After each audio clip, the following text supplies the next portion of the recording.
Morning guys. Ito guys, Actros na naman 1844. Wala siyang ano guys, lakas. Tsaka ano siya guys, palyado. Ito yung pinatay mo guys, palyado kagad. Kaya ginawa ko guys, tinanggal ko yung ano, yung 6 na injector para minsanan na yung pagkaka-calibrate. Yan guys, tingnan niyo. Yan guys, 6 yung tinanggal ko guys, pati sa kabila. Kaya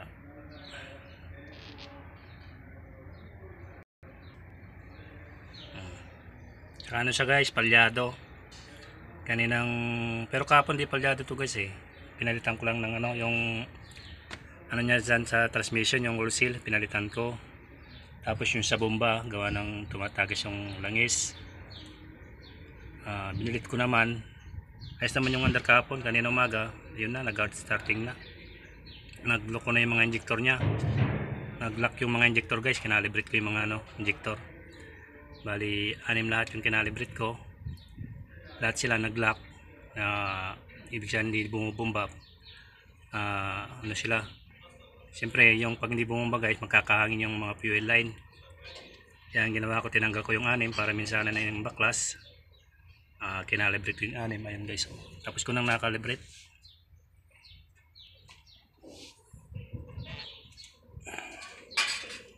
Yan guys. 6 yan.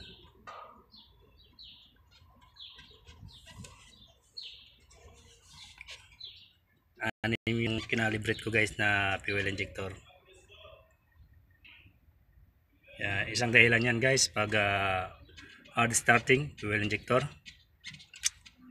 Kaya yung pangalawa, minsan yung mga linya, yung ano nya yan, dito rin meron din pag hard starting dito sa loob. Yan yung PT pump nya guys, yung nandyan sa loob.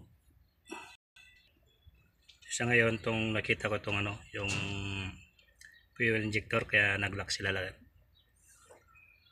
Nakahigop siguro ng dumi guys. Kasi isang gabi na ano hindi ko natakpan yung ano doon yung ano ng ano sa bomba. Hindi ko natakpan ng ano sa nakapasok yung dumi. Yung pag-start, pumasok ang dumi sa ano. Yan sa diesel. Kaya yun guys, 6 na injector. Tinanggal ko, isang dahilan na siya hard starting, mahirap pa panda rin ang ano sa guys di ano. Ayan, nasabi kong hard starting guys, pag binuksan mo yan, hangin ang lumalabas sa fuel line. Ayan, ang 6 na yan sa fuel line, 6 hangin ang lumalabas nya. Gawa na ng ano, nag-lock yung ano, fuel injector. 6 yung nag-lock guys. So guys, ang injector, isang dahilan hard starting din. Thank you guys, maraming salamat. Pa-subscribe ng aking YouTube channel guys, Aaron Diesel Mechanic. Pa-like na rin, pakipindot yung bell para updated kayo sa aking YouTube channel. Para nakikita ko guys, parang nag-comment o hingi kayo ng tulong, matulungan ko kayo. Maraming salamat guys, thank you, God bless.